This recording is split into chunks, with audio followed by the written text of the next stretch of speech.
Sabe o monarca balofo que armou seu cafofo no fofo do Paço Imperial e na partida levou a mobília, o chofé e a família pra ver Portugal. Sabe o pirata francês que roubou a cidade? De quebra ganhou um resgate de mais.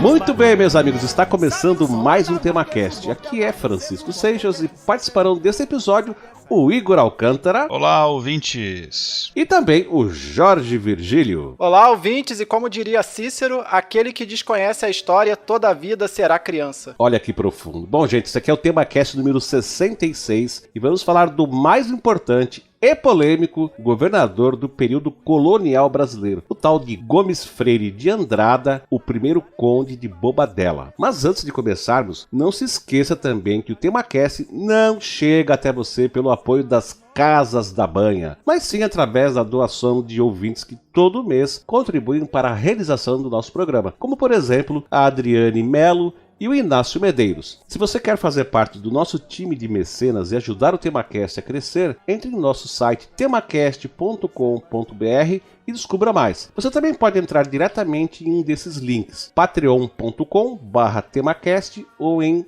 apoia.se/temacast. Nós vamos para o cast agora, mas lembre-se que nossa leitura de e-mails e comentários passou a ser feita através de um hangout ao vivo, portanto fique ligado nos eventos em nosso grupo no Facebook, que é o nosso grupo chamado Saiba Mais, aliás, cujo link está no post deste episódio. Então, bora lá! O fofo do Paço Imperial e na partida levou a mobília, o chofé e a família pra ver Portugal. Sabe o pirata francês que roubou a cidade?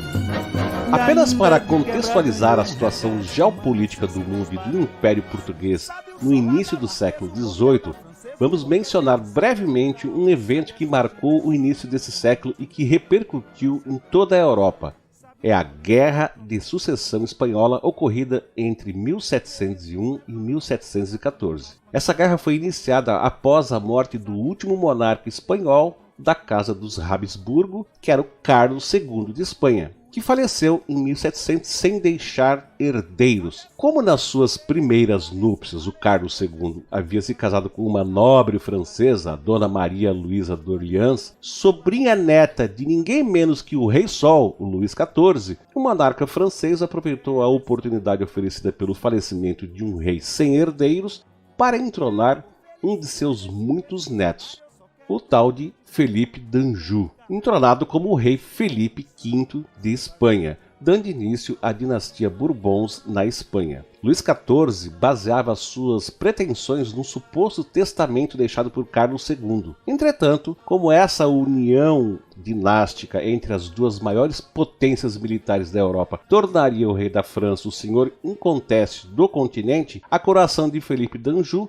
foi contestada pelos Habsburgo da Áustria, que formaram então uma aliança com as cortes de Portugal e do Reino Unido para destronar Felipe e reequilibrar a força bélica das cortes europeias. A Guerra da Sucessão Espanhola teve vários desdobramentos para as colônias americanas, e uma delas foi que o Brasil, mais especificamente o Rio de Janeiro, então o principal responsável pela defesa da fronteira sul da América Portuguesa com a América Espanhola, sofreu duas invasões de corsários franceses durante esse período. A primeira delas, em 1710, era composta por 7 navios e 1.500 homens sob comando de Jean-François Duclerc, mas acabou fracassando e terminou com o aprisionamento de 600 franceses e a morte de outros 600, incluindo o próprio comandante Duclerc, assassinado na prisão. Em 1711, Luís XIV autorizou uma segunda investida contra o Rio de Janeiro, comandada por René Duguay-Trouin, mas desta vez com um efetivo bem maior. Foram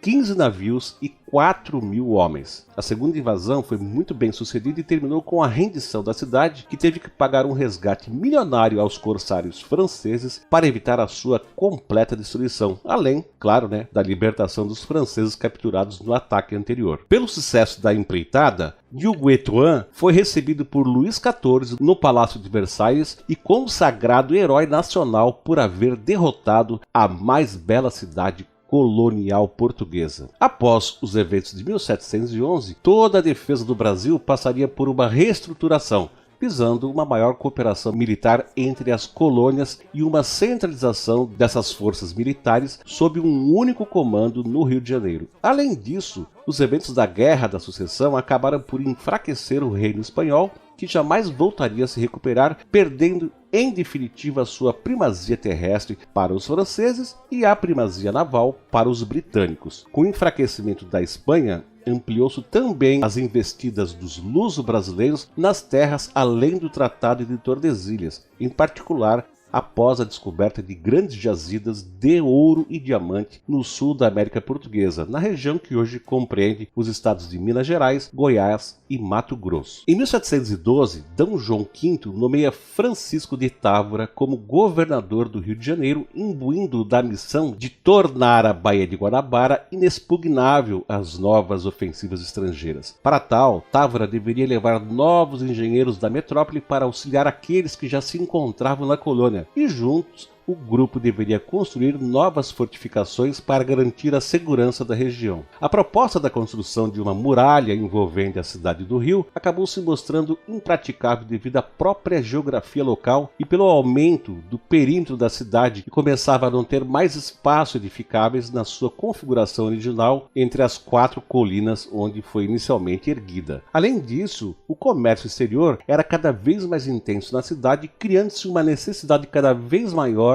de aumentar o cais. E por fim, optou-se por aumentar o número de canhões e fortalezas ao redor da Guanabara, utilizando certos pontos estratégicos da geografia local, como o alto do Morro da Conceição e a Ilha das Cobras. De Andrade e Dona Joana Vicência de Menezes, Antônio Gomes de Freire de Andrada nasceu em Portugal no ano de 1688 na extinta freguesia de Jurumenha, hoje parte da vila de Alandroal, no distrito de Évora, na região do Alentejo, bem na divisa com a Espanha. Quando ele era jovem, ele estudou línguas clássicas como o latim e o grego e também modernas como o espanhol e o francês, além de ter estudado filosofia e retórica. Mais tarde, ele estudou no Colégio das Artes da Universidade de Coimbra, só que ele não veio a completar o curso. Os estudos dele em Coimbra foram interrompidos devido aos eventos da Guerra da Sucessão Espanhola. A fase inicial da guerra aconteceu na terra natal de Gomes Freire, no Alentejo. Em 1704, o seu pai Bernardino foi capturado por forças franco-espanholas em Porto Alegre, e aqui deixar claro ao ouvinte, não é Porto Alegre, Rio Grande do Sul, é Porto Alegre, em Portugal, na região do Alentejo. O que levou a abandonar a universidade, né? No caso aqui,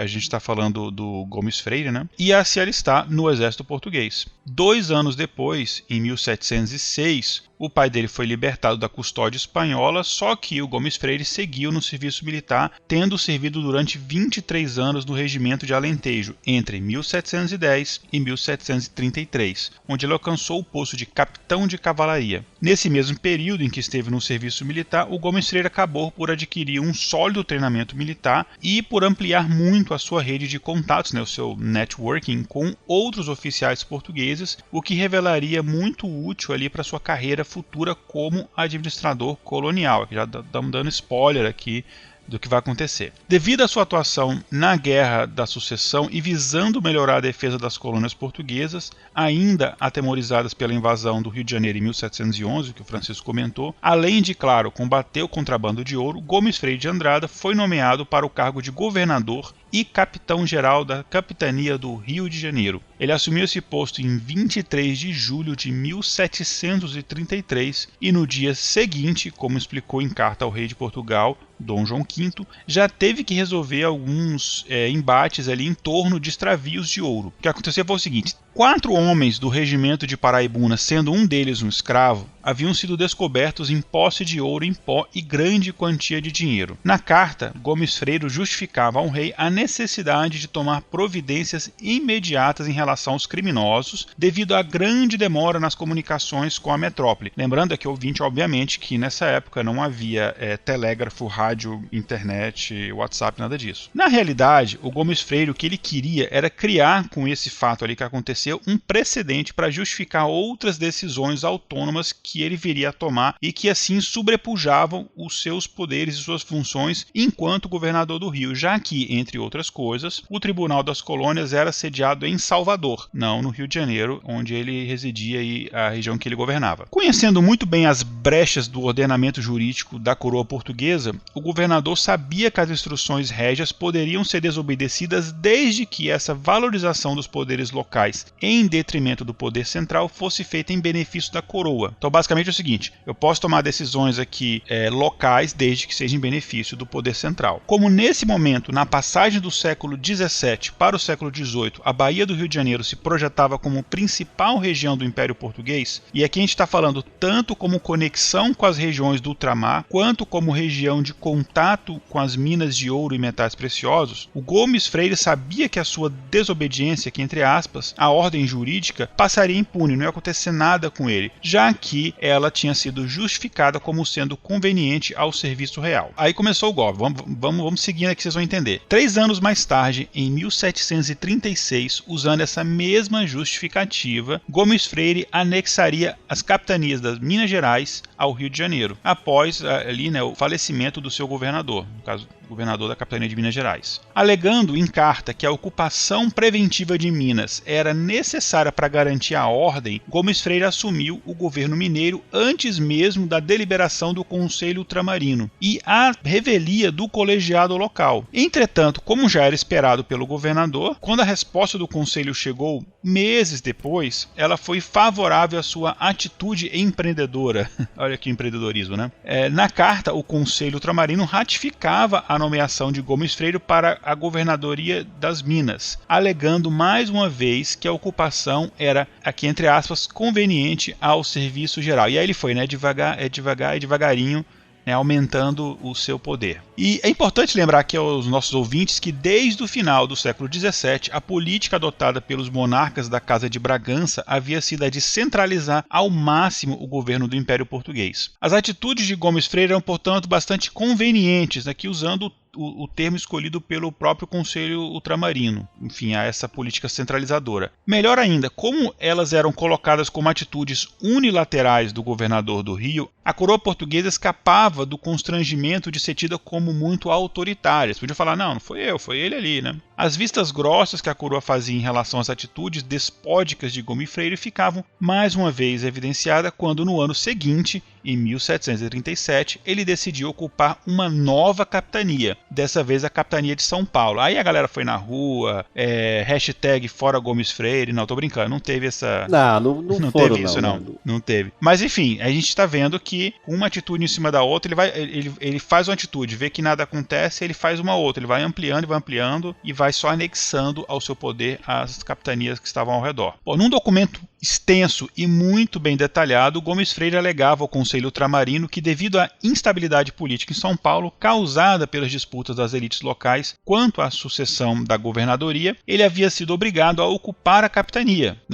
Pessoa bem intencionada ali, foi obrigado a este ato patriótico, mesmo antes de receber o consentimento real para que isso acontecesse. Ele alegava ainda, nessa mesma carta, que as elites locais eram incompetentes e impediam o desenvolvimento da região, e ele utilizou como argumento a visível pobreza da maioria dos habitantes de São Paulo e a total desorganização do centro-sul do Brasil, de Santos até a colônia de Sacramento, onde hoje fica o Uruguai, além do contrabando desenfreado das recém-descobertas minas de Cuiabá e de Goiás. Mas elas esta que, na visão dele, eram causadas por disputas familiares e particulares em detrimento do interesse público. Segundo ainda Gomes Freire, era preciso disciplinar toda essa região do Brasil, tanto na guerra quanto na paz. E nas suas próprias palavras, essa disciplina só poderia vir do governo desta capitania, no caso ele está falando do Rio de Janeiro, a que devem ser todos subordinados e ele responsável por elas. Lembra aqui que eu comentei um pouco antes que ele estudou filosofia e retórica, então isso aí ele usou muito bem ao seu favor. Então o Conselho Ultramarino, envolvido por essa retórica do Gomes Freire, acabou por deliberar em favor da sua proposta, permitindo que ele continuasse a ocupar simultaneamente os governos de São Paulo, Minas Gerais e Rio de Janeiro por tempo indeterminado. No período em que ocupou as capitanias de Minas e São Paulo, Gomes Freire delegou o governo do Rio de Janeiro a governadores interinos, só que a documentação deixa patente que esses governadores interinos eram apenas fantoches, pois a todo momento Gomes Freire interferia no governo do Rio. Matérias políticas do mais alto grau eram sempre reservadas a ele, não importava onde ele se encontrasse fisicamente. Por volta de 1743, o governador já possuía uma rede extensa de relações no Centro-Sul. Além disso, o secretário de Estado português Sebastião José de Carvalho e Melo, o futuro e famoso Marquês de Pombal, que era governante de fato de Portugal nesse período, era amigo íntimo de Gomes Freire, com quem ele sempre se correspondia sobre os mais variados assuntos, inclusive assuntos familiares. Ambos tinham visões semelhantes sobre a reestruturação do Império, entre elas partilhavam da ideia defendida pelo conselheiro de Dom João V, o diplomata Dom Luís da Cunha, de transferir a capital de Portugal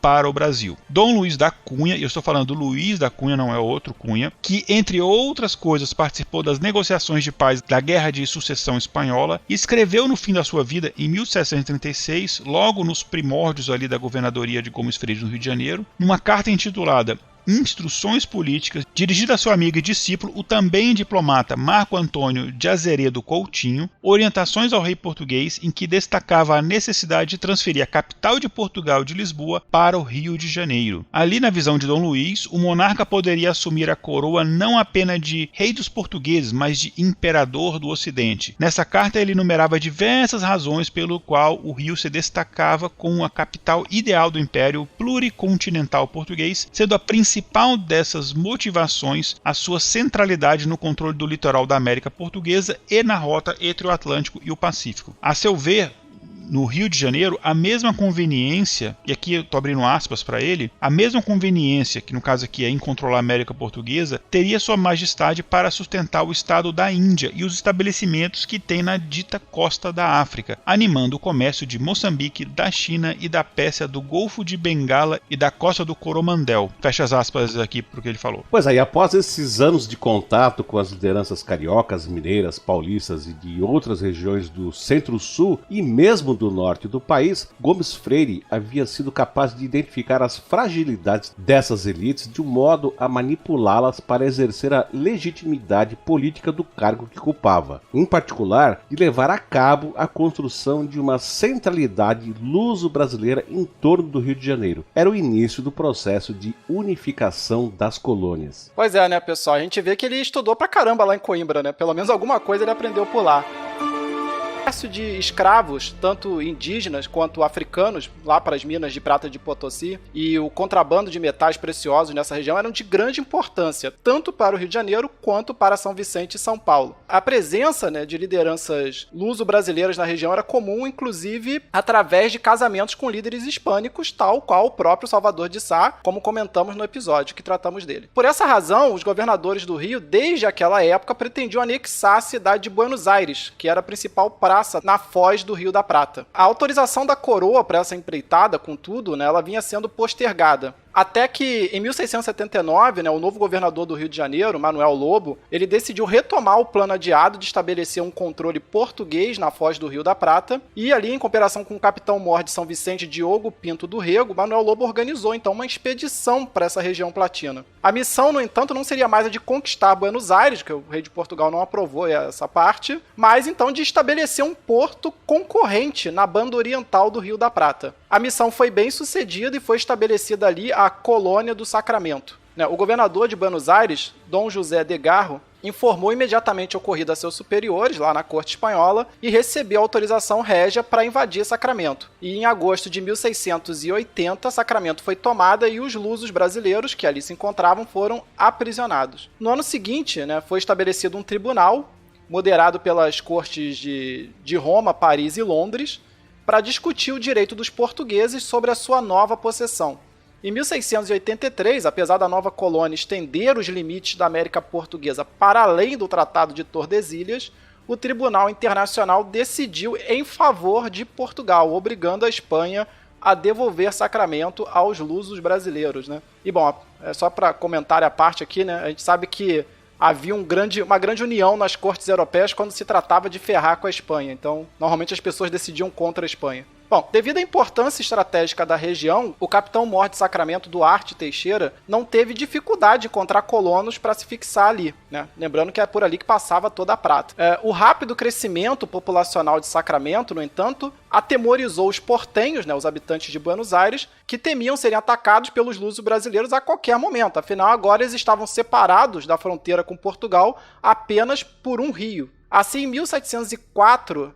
aproveitando-se da cessação das relações diplomáticas entre Portugal e Espanha devido à Guerra de Sucessão, o governador de Buenos Aires, Alonso Juan de Valdez e Inclán, autorizou um novo ataque a Sacramento. A cidade foi sitiada por alguns meses até que teve de ser evacuada. Esse episódio ficou conhecido como o Sítio da Colônia do Sacramento. Para evitar que os brasileiros voltassem a Sacramento, essa primeira versão da cidade ela foi completamente destruída pelos portenhos. No entanto, pouco tempo depois, em 1716, com o fim da Guerra de Sucessão, os portugueses readquiriram o direito de povoar a região e Sacramento foi refundada. Iniciava-se assim a maior fase de esplendor de Sacramento, sob o comando de Antônio Pedro de Vasconcelos, um período ali entre 1722 e 1749, que é o período de onde data a construção da maioria dos marcos históricos atuais da cidade. Aliás, como a cidade de Paraty e Sacramento foram erguidas mais ou menos no mesmo período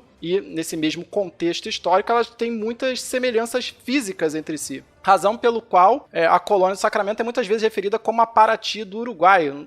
Se os ouvintes procurarem na internet fotos tanto de Paraty quanto de Sacramento, eles vão ver que as cidades têm bastante semelhança, tem algumas ruas, alguns prédios e tal. Em 1723, para conter o crescimento de Sacramento, o governador de Buenos Aires, que agora era Bruno Maurício de Sabala, manda erguer um forte na banda oriental do Rio da Prata, já que ele não tinha mais autorização para acabar com a cidade, então ele ia pelo menos tentar limitar o seu crescimento, E em 1726, esse forte acabou dando origem a uma nova cidade, que é a cidade de Montevidéu, hoje a capital do Uruguai. Bom, em 1735, já sob o comando centralizador de Gomes Freire, que a gente vinha mencionando, começou as grandes obras de fortificação de todo o litoral da repartição sul. A convite do Gomes Freire, o brigadeiro engenheiro militar José da Silva Paz, natural de Lisboa, e que era seu amigo dos tempos de caderna. A gente comentou lá atrás que ele fez muitas amizades nesse período que ele esteve lá no regimento de Alentejo. Então, ele convida o José da Silva Paz para vir para o Rio de Janeiro, onde o José Paz ele realiza algumas obras de fortificação da Baía de Guanabara e da Barra da Vila de Santos.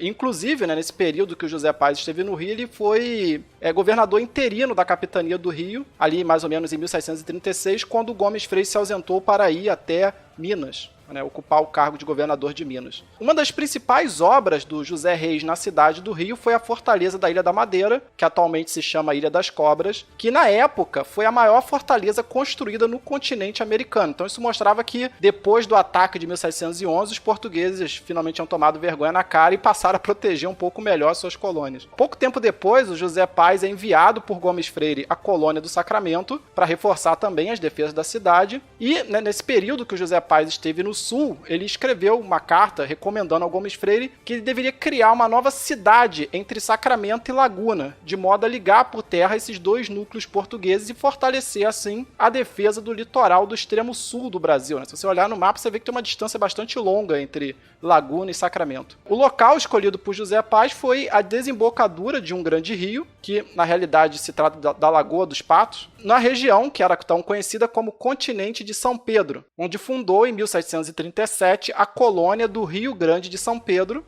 que é a atual cidade do Rio Grande, de onde se originaria mais tarde a capitania do Rio Grande de São Pedro, que foi a gênese do atual estado do Rio Grande do Sul, que é onde o Francisco Seixas mora. Como a região do Rio Grande era uma região bastante isolada, ela funcionou nos seus primeiros anos como colônia penal, até que a região conseguisse ali se desenvolver populacional e economicamente. Que era também uma coisa bastante comum, não só entre os portugueses, mas entre os europeus de modo geral. Inicialmente, as cidades começavam como colônias penais. No ano seguinte, em 1738, por recomendação de Gomes Freire ao rei Dom João V, a ilha de Santa Catarina e toda a região que compreende o litoral do Rio Grande do Sul até o Uruguai, com exceção da vila de Laguna, toda essa região foi retirada da jurisdição da capitania de São Paulo e passaram a constituir uma nova capitania. A capitania de Santa Catarina, cuja sede era a Vila de Nossa Senhora do Desterro, na ilha de Santa Catarina, né? A Vila de Nossa Senhora do Desterro hoje é a cidade de Florianópolis. Entretanto, né, em 1640, a Vila de Laguna também passou à jurisdição de Santa Catarina.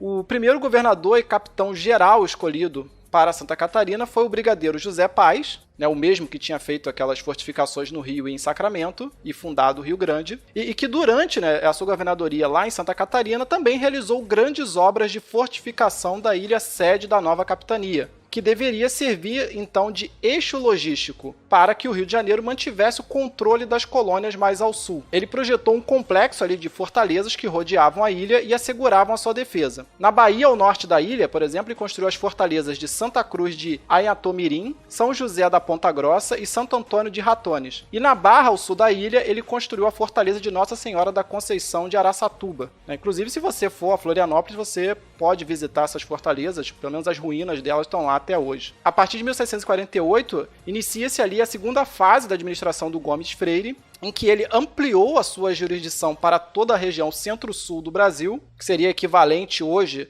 né, às regiões sudeste, sul e centro-oeste, né, então mostrando que ele foi expandindo ali o seu poder. Inicialmente ele era só governador do Rio, agora ele já era governador de toda essa região. Enfim, como a gente disse anteriormente, ele já havia conseguido o controle informal dessa região, mas em 1648 ele ganha da coroa o controle oficial da repartição sul. Não era mais um controle informal. Essa centralização da administração visava aumentar o controle sobre a mineração nas Gerais e numa melhor organização nos trabalhos de demarcação das fronteiras da América Portuguesa com a América Hispânica, né, que tinham ficado ainda mais confusas depois que o Tratado de Tordesilhas começou a ser rompido oficialmente, né? Territórios que antes não pertenciam a Portugal agora passaram a ser reconhecidos internacionalmente como sendo portugueses. Ao mesmo tempo que passou a ser também o governador de todo o Centro-Sul, o Gomes Freire foi nomeado primeiro comissário português para a demarcação das fronteiras, que eram ainda indefinidas nesse momento. Então, quer dizer, ele acumulava ali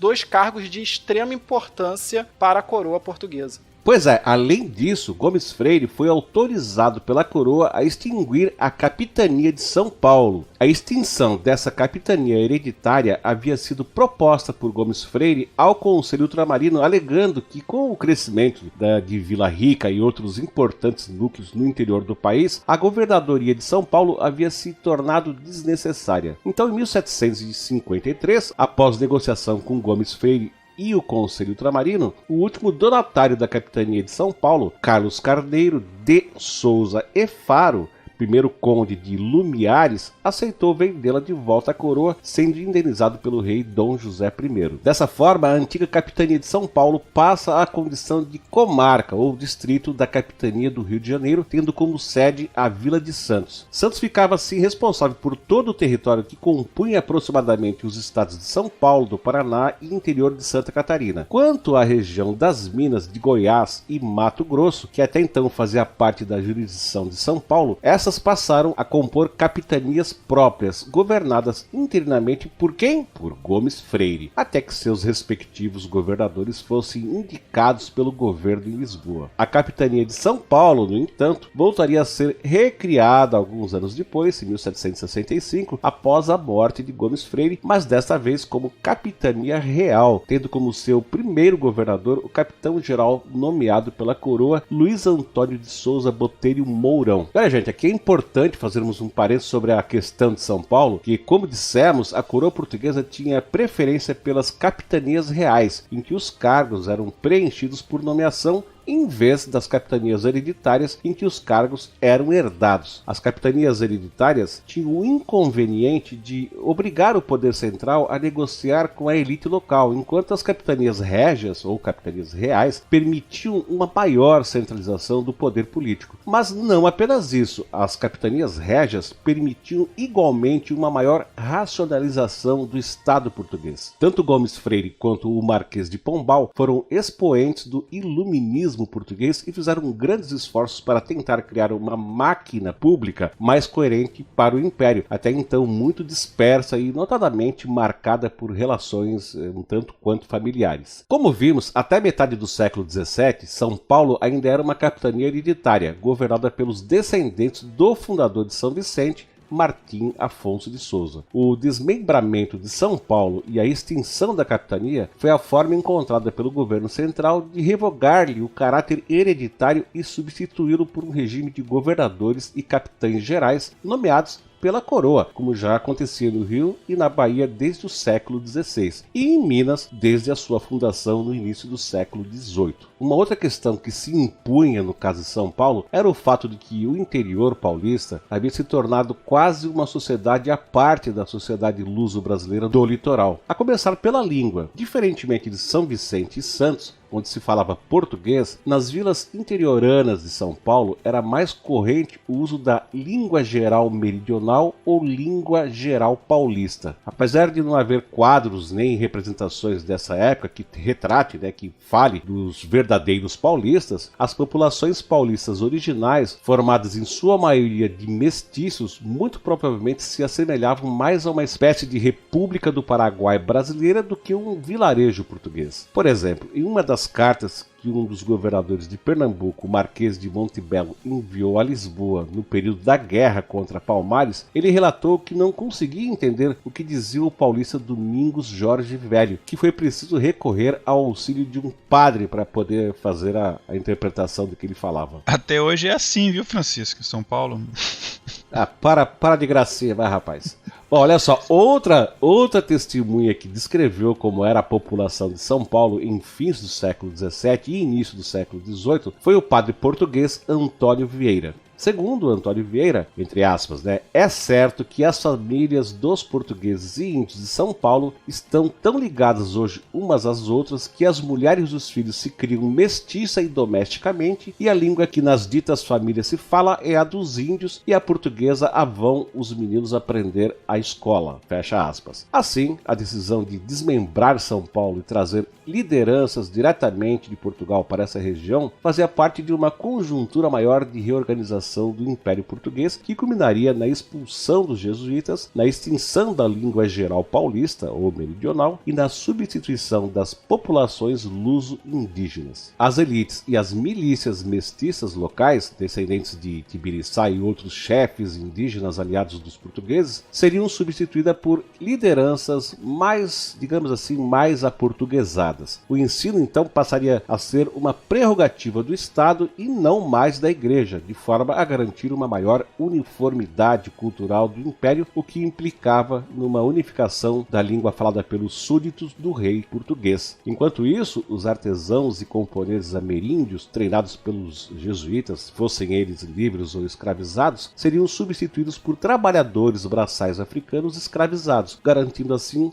um maior controle da coroa sobre suas possessões no Brasil. Afinal, a coroa tinha controle do comércio ultramarino de escravos, mas não do interno. Além do que, o comércio de escravos africanos era a principal fonte de renda do Império Português, mais até do que o ouro e o diamante das Gerais, a prata de Potosí ou o comércio de especiarias da Ásia. Essa opção consciente por um modelo de sociedade que favoreceu o uso de escravos africanos no lugar de trabalhadores ameríndios cristianizados ficará ainda mais patente num evento que narraremos a seguir e que marcou a consolidação brasileira no sul do Brasil. Estou falando da Guerra Guaranítica.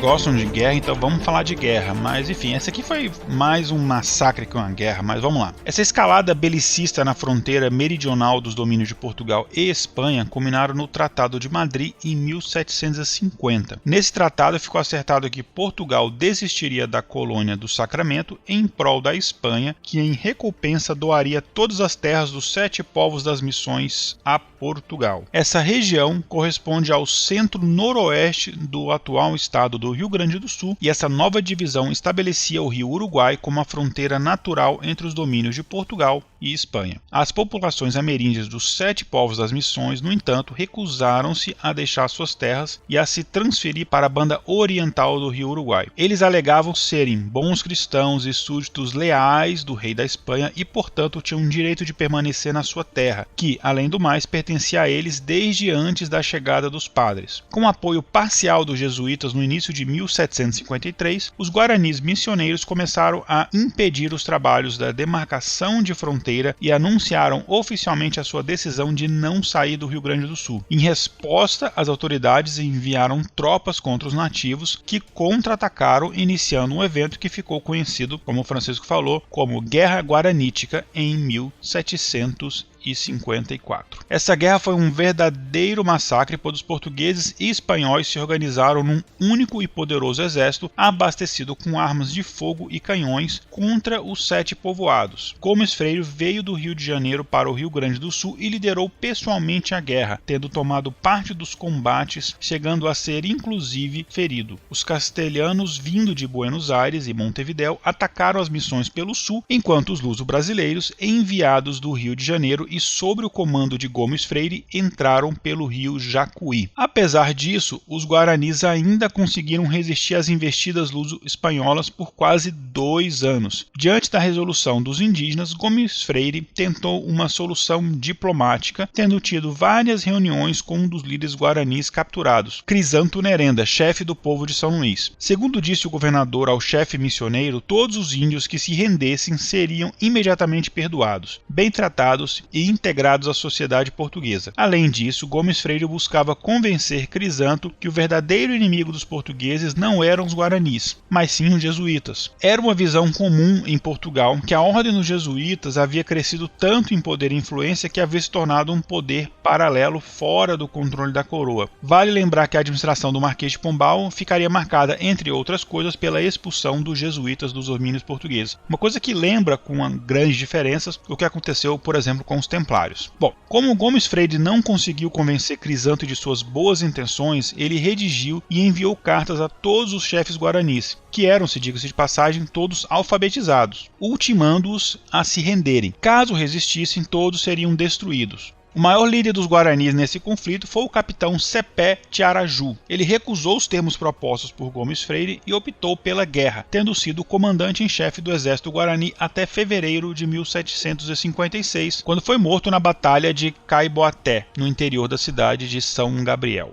Findada a liderança de Cepé Tiaraju, as forças guaranis perderam muito do seu ímpeto, vindo a ser definitivamente destruídas em maio de 1756. Hoje, em Caiboaté, há um monumento em homenagem às vidas perdidas nessa batalha. Há também uma cruz de 5 metros de altura em alvenaria que substituiu uma cruz de toras de madeira cravada no local por padres jesuítas logo após a batalha. A nível de curiosidade, existe um filme hollywoodiano sobre a Guerra Guaranítica de 1986 com Jeremy Irons e o Robert De Niro, com trilha sonora inclusive do Ennio Morricone, e esse filme ganhou, entre outros prêmios, o Oscar de melhor fotografia e Palma de Ouro de melhor filme e os Globos de Ouro de melhor trilha sonora e melhor roteiro. O nome do filme é A Missão, nome em português. O Jeremy Irons faz o papel do Padre Gabriel e o Robert De Niro faz o papel do Mendonça, que é um mercador de escravos. Pois é, mas olha só, o Jorge, além do genocídio que perpetrou aqui no Sul a mando de Portugal e Espanha, o que mais fez esse Gomes Freire durante a sua governadoria, cara?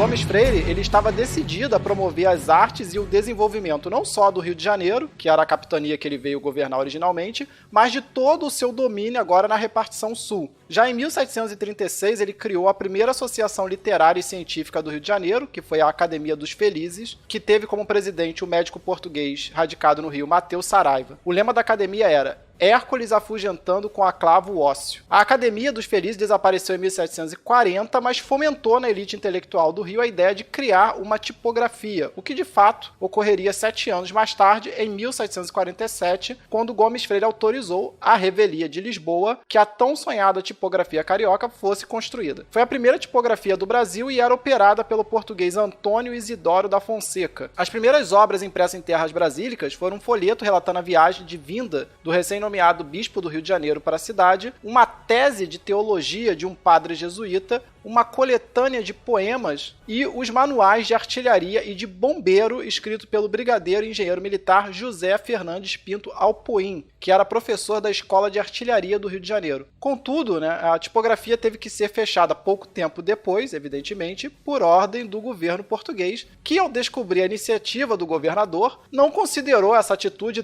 tão conveniente assim à coroa. Não era tão conveniente à coroa a ideia de imprimir livros na colônia. Aliás, o brigadeiro José Alpoim, que escreveu esses manuais militares que eu citei anteriormente, ele foi o braço direito do Gomes Freire em muitas de suas outras iniciativas. No Rio de Janeiro, por exemplo, ele construiu a parte final e mais conhecida do Aqueduto da Carioca, que são os famosos Arcos da Lapa, que foi a maior obra de engenharia do Brasil colônia. Construiu também o Paço dos Governadores do Rio de Janeiro, que hoje em dia é chamado de Paço Imperial, que foi a primeira construção da cidade do Rio a ter vidraças, o que na época era um luxo, você ter um prédio com vidro. Ele construiu também o Sobrado dos Teles, que inclui o Arco dos Teles, que é um marco arquitetônico aqui do centro do Rio, onde viveu a Carmen Miranda, por exemplo. Construiu a igreja e o convento de Santa Teresa, que foi o primeiro convento feminino da cidade do Rio, feito para a Ordem das Carmelitas, entre outras obras que visavam imprimir na cidade do Rio cada vez mais a imagem de uma capital, que até então a cidade do Rio era uma vila com um porto. Já em Minas Gerais, o Alpoim, a mando do Gomes Freire, projetou a nova planta da primeira capital mineira, a vila de Ribeirão do Carmo, que havia sido destruída por uma enchente. Em 1745, após a implementação do plano urbanístico idealizado por Alpoim, Ribeirão do Carmo foi elevada à condição de cidade e rebatizada como Mariana, em homenagem à rainha de Portugal, tornando-se, portanto, a primeira cidade planejada de Minas Gerais. José Alpoim também contribuiu muito para a urbanização da Vila Rica de Ouro Preto, que só ganhou áreas de cidade após o ano de 1650, ainda durante a gestão de Gomes Freire, período também que Vila Rica passou a ser capital de Minas Gerais. Em Vila Rica de Ouro Preto, Alpoim projetou o Palácio dos Governadores de Minas Gerais, que atualmente abriga o Museu de Mineralogia da Escola de Minas da Universidade Federal de Ouro Preto. Quem vai em Ouro Preto passa por esse prédio, ele fica bem de frente ali ao Museu da Inconfidência. Enfim, também foi nesse período que se originou o Barroco Mineiro, que se tornaria a principal manifestação artística e arquitetônica do Brasil colônia. Até então, o estilo barroco nas colônias era restrito ao litoral, notadamente à Bahia e ao Rio de Janeiro, e bastante similar ao barroco que havia na metrópole, em Portugal. Foi Gomes Freire que, tensionando interiorizar a civilização na América Portuguesa, ele estimulou e financiou o arquiteto português Manuel Francisco Lisboa, radicado em Vila Rica desde 1624, a criar as primeiras igrejas barrocas do interior do Brasil. Entretanto, foi o filho que Manuel Francisco teve com uma escrava em Vila Rica que consagrou definitivamente esse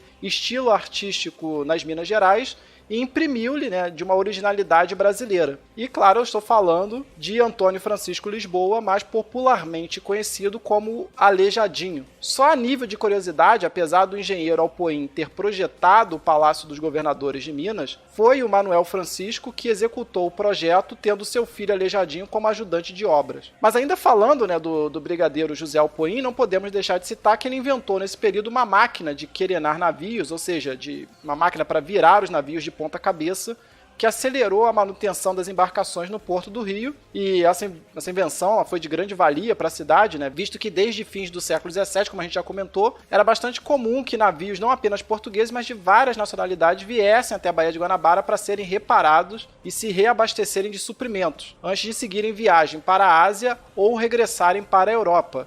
Em 1754, o Alpoim também foi responsável pela construção de uma nova casa de inspeção para o Rio de Janeiro, aprimorando e modernizando a alfândega e os portos da cidade. Outra grande contribuição dessa dupla Gomes Freire e Alpoim para o Brasil foi ter enfrentado a árdua tarefa de demarcar as fronteiras meridional e oeste do país, em cumprimento às cláusulas do Tratado de Madrid de 1750.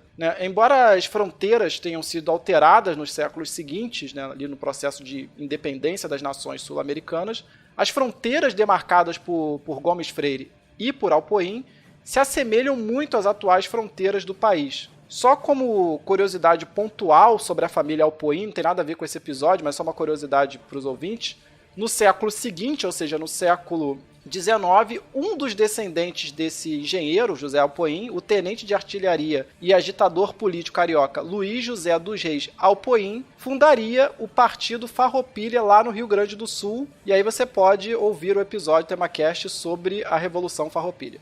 O Alpoim também colaborou com o governador Gomes Freire na implementação da primeira agência de Correios de Minas Gerais, lá em Mariana.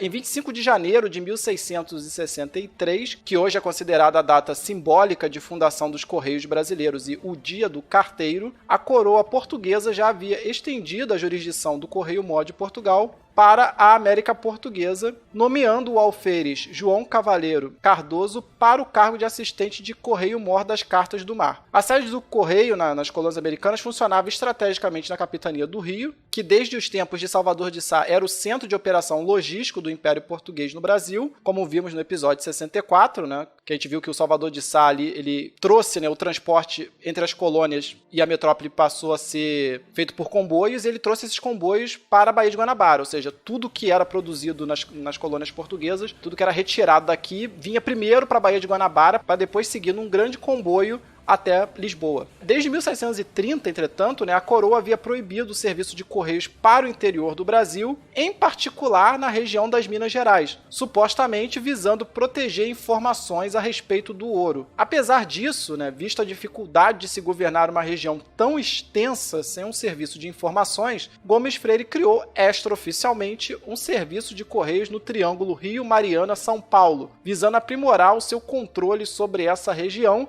e demonstrar evidentemente toda a sua atitude empreendedora. Aliás, hoje em dia o Gomes Freire poderia ser um palestrante desses que fala do empreendedorismo. Exatamente, mas olha só, em 1748, o Gomes Freire, então governador interino da recém-criada capitania do Mato Grosso, dá prosseguimento na proposta de erguer uma nova vila-sede para a capitania, cuja sede inicial era um decrépito povoado em Cuiabá, bem nos limites da fronteira oeste definida pelo tratado, às margens do rio Guaporé. A opção por um local próximo do rio Guaporé foi ditada por razões geopolíticas. Não só este sítio era um posto avançado para vigiar as atividades das missões espanholas, como esse rio era a conexão imprescindível no quadro de um sistema integrado de comunicações projetado pelo Conselho Ultramarino, que finalmente estabeleceria uma ligação entre Belém do Pará e o extremo oeste. Além disso, era imprescindível que a capital do Mato Grosso fosse localizada num local que oferecesse fácil comunicação com o Rio de Janeiro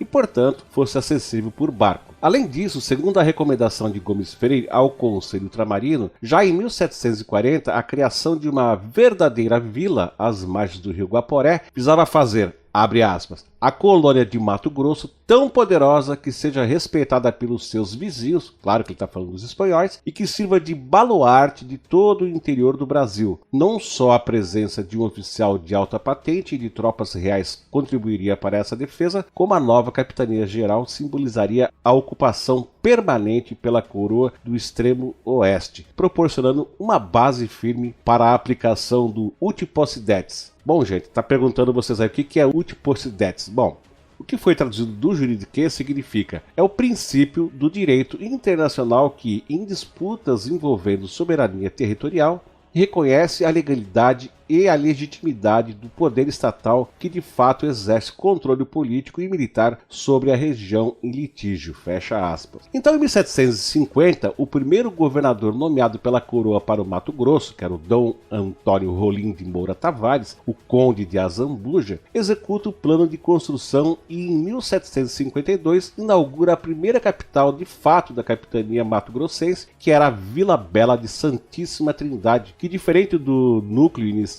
em Cuiabá, foi uma cidade totalmente planejada por engenheiros militares no Rio de Janeiro, incluindo aí a residência do governador e o quartel do Regimento de Dragões. A aula de fortificação e artilharia do Rio, que havia surgido para construir fortificações em torno de toda a Guanabara e fazer dela impenetrável após a invasão francesa de 1711, funcionava nessa época como uma espécie de escola de engenharia informal, sob o comando do já citado brigadeiro José Alpoim. Mais tarde, em 1792, esse curso daria origem então à Real Academia de Artilharia, Fortificação e Desenho do Rio de Janeiro, que foi a primeira escola de engenharia do continente americano e a terceira do mundo no prédio que hoje abriga o Museu Histórico Nacional. Quanto à Vila Bela da Santíssima Trindade, vale um último comentário que essa foi a primeira vez que o Império Português empreendeu um projeto dessa magnitude numa região tão remota do Brasil. A população inicial da vila era de apenas 500 habitantes. De modo a favorecer o povoamento da região, o Conselho Ultramarino chegou mesmo a isentar de impostos os colonos que fossem residir ali. Pela sua destreza na execução deste ousado projeto de Vila Bela, o Conde de Azambuja, o primeiro governador do Mato Grosso, viria a ser nomeado anos depois, em 1767, o governador do Rio de Janeiro e vice-rei do Brasil. Também em 1748, sob os auspícios de Gomes Freire, é inaugurado no Rio de Janeiro o primeiro teatro de recinto fechado do Brasil, que era o Teatro do Padre Ventura, também conhecido como a Casa da Ópera. E olha que vale uma explicação para esse nome aí.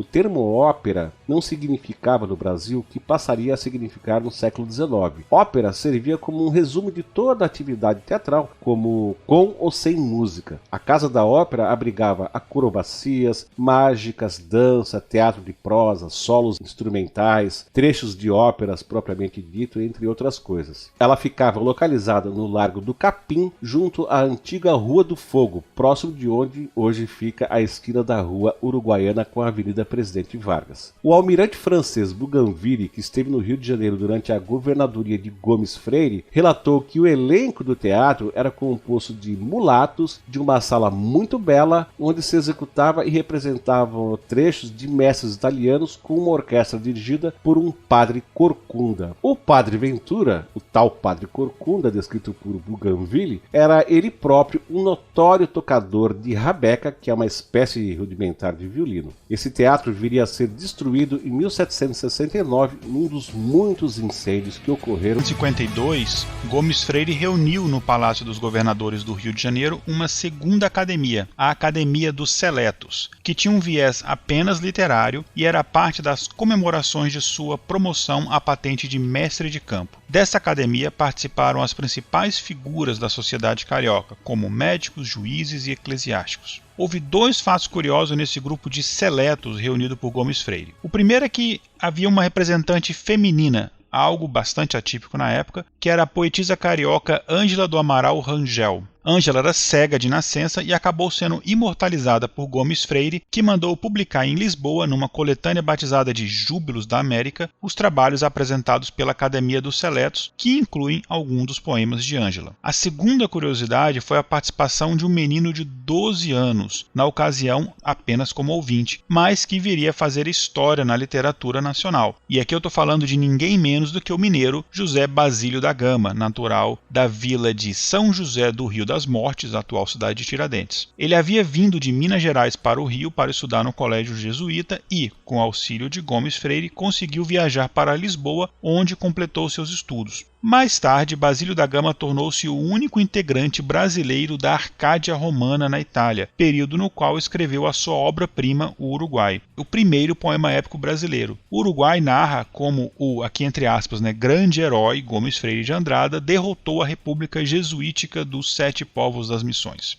Só a respeito do nome da obra Uruguai, é porque nesse período, toda essa região ali que pega o Rio Grande do Sul até o atual Uruguai era chamada genericamente de Uruguai, por isso que o nome do poema é Uruguai e não o Rio Grande. Perfeitamente. Bom, uma grande vitória obtida pelo autoproclamado general da repartição sul nesse período foi a criação do Tribunal da Relação do Rio de Janeiro. Aqui vamos entender melhor como foi essa história. Desde a sua chegada ao Rio em 1733, Gomes Freire havia solicitado ao rei, na época Dom João V, a criação de um tribunal próprio para o Rio com jurisdição em todo o Centro-Sul, visando agilizar o processo jurídico daquela região. Até então, a única cidade a sediar um tribunal de relações no Brasil era a cidade de Salvador, e isso era motivo de constantes reclamações das capitanias do Sul. Um ano depois da chegada dele, em 1734, o rei Dom João V já havia autorizado a criação desse tribunal do Rio, mas ele acabou sendo implementado apenas muitos anos depois,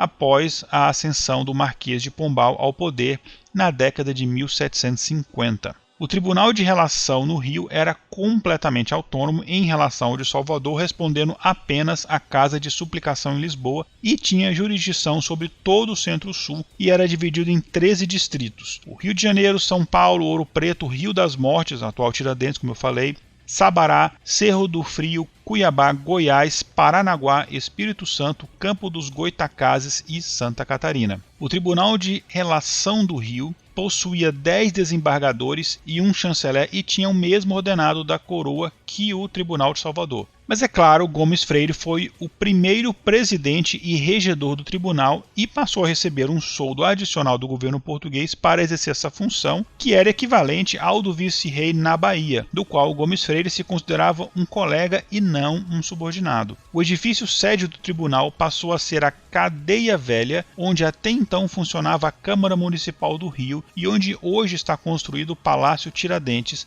antiga sede da Câmara de Deputados Federais do Brasil e atual Assembleia Legislativa do Estado do Rio de Janeiro, a ALERJ. E só uma curiosidade aqui, a antiga Câmara dos Deputados Federais foi construída nesse exato local porque Tiradentes havia sido mantido preso por 3 anos no Rio, na Ilha das Cobras, e aí ele foi transferido para essa Cadeia Velha nos dias que antecederam seu enforcamento. E foi ali que foi proferida a sua sentença de morte decretada pela Rainha de Portugal, Dona Maria I. Voltando para o Gomes Freire, outra grande contribuição do governador, dessa vez no âmbito da tecnologia militar, ocorreu no ano de 1762, quando ele criou a histórica Casa do Trem da Capitania do Rio de Janeiro, estabelecimento destinado a abrigar e reparar o equipamento de artilharia do exército colonial. O enorme arsenal acumulado na cidade tinha como propósito não só defendê-la de corsários, como os de 1711, mas igualmente assegurar a defesa de outras regiões da América Portuguesa. A Casa do Trem do Rio deu origem às atividades industriais bélicas do Brasil colônia e foi precursora dos nossos arsenais de guerra. Por essa razão, o Departamento de Ciência e Tecnologia DCT do Exército em Brasília chama-se Gomes Freire de Andrade em sua homenagem. Além das obras de arquitetura e engenharia de grande envergadura promovidas por Gomes Freire, a centralidade do Rio de Janeiro também se acentuou nesse período. Paralelamente ao comércio exterior e à sua função de elo logístico do Império Português entre a Ásia e a Europa, desenvolveu-se na cidade do Rio o comércio colonial de cabotagem, que trocava, por exemplo, escravos africanos por fumo da Bahia e por carne seca e banha provenientes do sul do país. Ao mesmo tempo, o Rio se articulou como praça atacadista da região central, vendendo escravos e alimentos e manufaturas importadas para Minas, Goiás e Mato Grosso, e recebendo deles pagamentos em ouro e diamantes. Além disso, tanto os pecuaristas no sul quanto as povoações do Brasil Central dependiam do sal fornecido pelo Rio, ainda que houvesse um monopólio da metrópole sobre esse último. O sal vindo de Lisboa era distribuído no Brasil a partir do Rio. Fecha parênteses, segundo o economista e ex-reitor da UFRJ, o professor Carlos Lessa, o Rio Colonial era o epicentro desta complexa rede de relações comerciais. Era uma vila modesta em termos demográficos, porém uma forte praça comercial e marítima. Pois aí, nessa segunda metade dos anos 1700, entretanto, o Rio não crescia apenas em articulações comerciais e políticas, mas crescia também fisicamente, obrigando Gomes Freire a estender a cidade para além das 4 colinas e da planície onde ela havia se estabelecido nos 2 séculos anteriores. Devido às invasões de 1710 e 1711, uma muralha havia sido construída nos fundos da cidade entre os morros do Castelo e de Santo Antônio, supostamente para protegê-la de um ataque. No entanto, ela acabava impedindo a expansão da cidade em direção ao chamado Campo da Cidade, local onde os moradores do Rio Colonial levavam as suas vacas para pastar e onde ficavam os abatedouros da cidade. Como se tratava de uma construção de defesa, a tal muralha, mesmo sendo absolutamente inútil, não podia ser demolida pelos habitantes locais. Olha aí, Francisco, parece até piada de português, né? Mas bom, apesar disso, e a revelia da proibição régia de construir edificações para além do muro,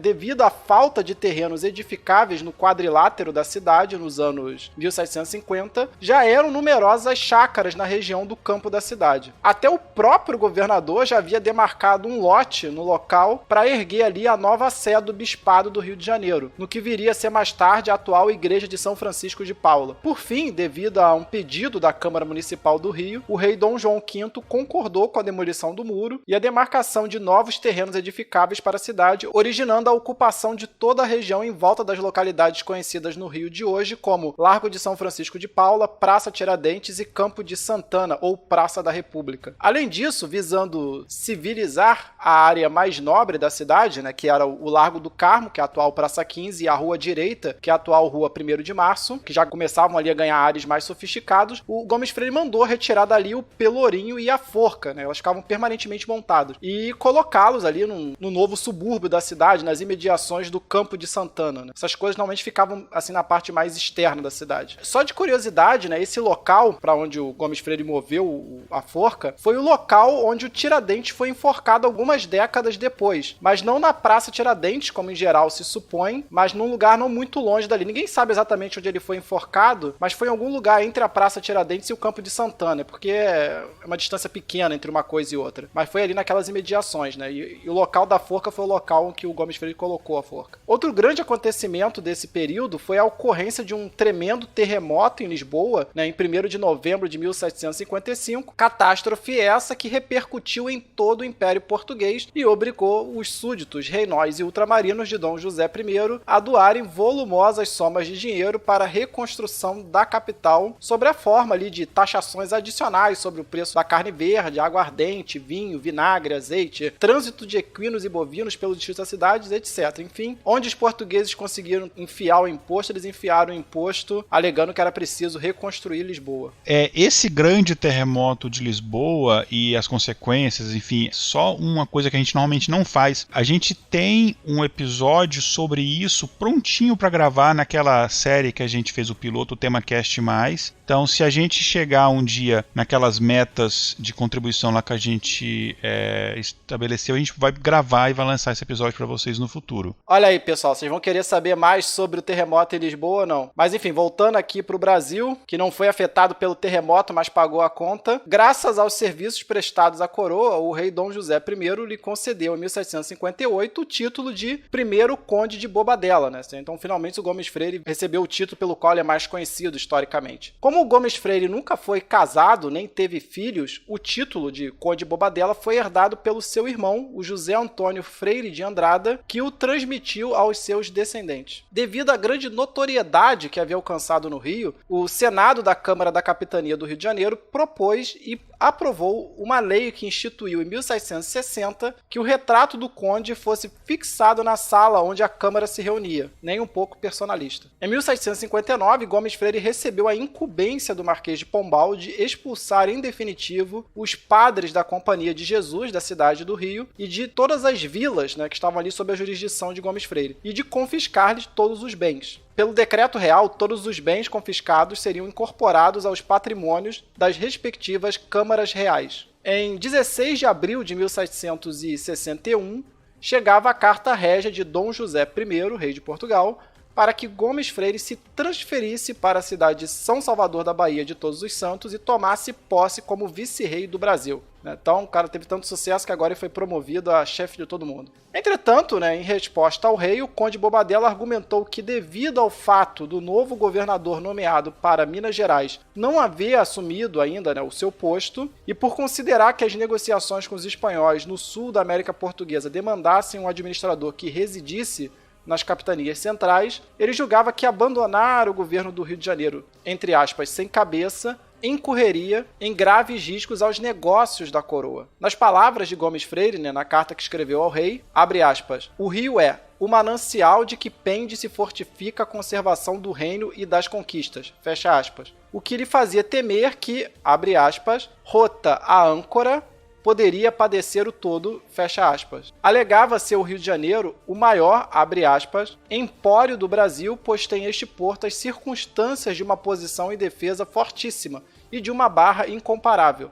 As principais forças militares que há no Brasil nele se acham, aqui entram, saem e se manejam milhões. E a parte mais própria para dar socorros ao norte e ao sul é sem questão este porto, fecha aspas. Na sua opinião, a cidade do Rio representava, abre aspas, a mais importante joia deste grande tesouro. Aqui correrão adiante os mais importantes negócios, tanto da coroa como dos vassalos, e assim se deve contar como antemural destas províncias, de onde se podem socorrer e animar as outras. Fecha aspas. Gomes Freire permaneceu à frente do governo do Rio pelos 2 anos seguintes, sem jamais ir a Salvador assumir o posto de vice-rei. Ele veio a falecer em janeiro de 1763 e a última grande obra, do Gomes Freire foi o Arsenal da Marinha, localizado até hoje no centro do Rio, ao lado da atual Praça Mauá, que foi inaugurada ali poucos meses depois da sua morte.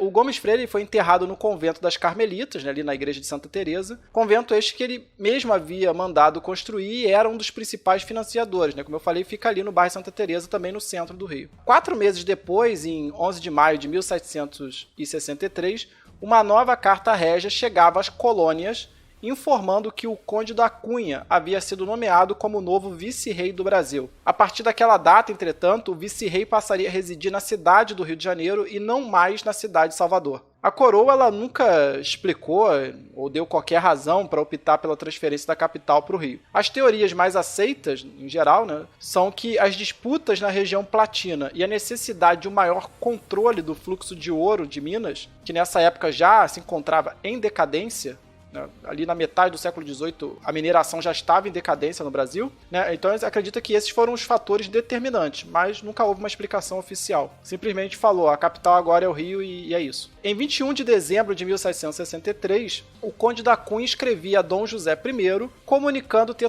tomado posse do governo das colônias na Praça do Rio de Janeiro. Após 200 anos buscando a sua autonomia em relação ao governo de Salvador, entre aspas, capital do sul do Brasil, passava agora a condição de capital de todos os Brasis. Condição essa que seria reforçada na década seguinte, em 1774, quando os estados do Grão-Pará e Rio Negro e do Maranhão e Piauí fossem extintos e integrados ao governo único do Rio de Janeiro. Então, só para explicar aqui rapidamente, havia o estado do Brasil e havia o estado do Grão-Pará e do Maranhão, que depois se dividiu em estado do Grão-Pará e Rio Negro e estado do Maranhão e Piauí, e nesse momento ali do Bobadela haviam 3 estados na América Portuguesa. E em 1774 eles são extintos, unificados com o estado do Brasil e tendo o Rio de Janeiro como sede do governo. Enfim, essa transferência da capital do norte para o centro-sul e a unificação dos estados do norte ao governo do Rio foi a última vitória política do Conde Bobadela, ainda que tenha sido pós-mortem. Pois é, mas a influência de Gomes Freire de Andrada, no entanto, atravessou o tempo. Apesar de não ter tido descendência própria, muitos parentes de Gomes Freire se estabeleceram no Brasil no século XVIII e participaram de muitos eventos importantes na história do país. O seu irmão mais velho, José Antônio Freire de Andrade, e olha só, gente, eu não errei não era para ser Andrada, porque nessa família, dependendo de quem fosse, uns grafavam Andrada, outros grafavam Andrade. E também esse José Antônio Freire de Andrade foi governador interino do Rio quando Gomes Freire tomou parte da Guerra Guaranítica. E José Antônio era amancebado com Maria do Bom Sucesso Corrêa de Sá, uma descendente de Salvador de Sá. O filho do casal e, portanto, um dos sobrinhos de Gomes Freire, o carioca Francisco de Paula Freire de Andrade, foi um militar luso-brasileiro amigo de Tiradentes e um dos patrocinadores da Inconfidência Mineira, tendo sido punido com o exílio em Moçambique pelo seu envolvimento na insurgência, de onde nunca retornou, apesar de ter recebido o perdão real do príncipe Dom João VI em 1808. E o Francisco, esse aí, morreu em Luanda durante a viagem de volta para o Rio de Janeiro. E um dos filhos do Francisco de Paula, com a sua esposa, a filha do guarda-mor de Minas, Isabel de Oliveira Maciel, se chamava Gomes Freire de Andrade em homenagem ao seu tio-avô e tornou-se o primeiro barão de Itabira, um dos antepassados de quem? De Carlos Drummond de Andrade, que faz com que Drummond, o Carlos Drummond de Andrade, seja um dos descendentes de Salvador de Sá. Só por curiosidade, o filho de José Antônio Freire de Andrade com a sua esposa legítima, não com a mulher lá que ele se amancebou, que era a esposa legítima, era Antônia Xavier Lencastre de Almeida e Bourbon, que também se chamava Gomes Freire de Andrade, como seu tio e seu sobrinho brasileiro, e que herdou o título de Conde do pai, tornando-se então o terceiro Conde de Bobadela. Ele também foi um oficial de cavalaria, tendo participado de uma guerra que abordamos aqui no TemaCast no episódio 63, que foi a Guerra dos Pirineus. Outro irmão de Gomes Freire, Henrique Luiz Pereira Freire de Andrada, foi governador-geral da capitania de Pernambuco entre 1737 e 1746. Henrique Luiz foi responsável por expulsar os franceses da ilha de Fernando de Noronha e reintegrá-la à capitania de Pernambuco. A ilha tinha ficado abandonada pelo governo de Pernambuco desde a expulsão dos holandeses e, por fim, os franceses acabaram por ocupá-la, renomeando-a para Ile Dauphine, a ilha do Golfinho em francês. E após destruir a ocupação francesa em Fernando de Noronha em 1737, Henrique Luiz transformou a ilha num desterro para todos os vadios.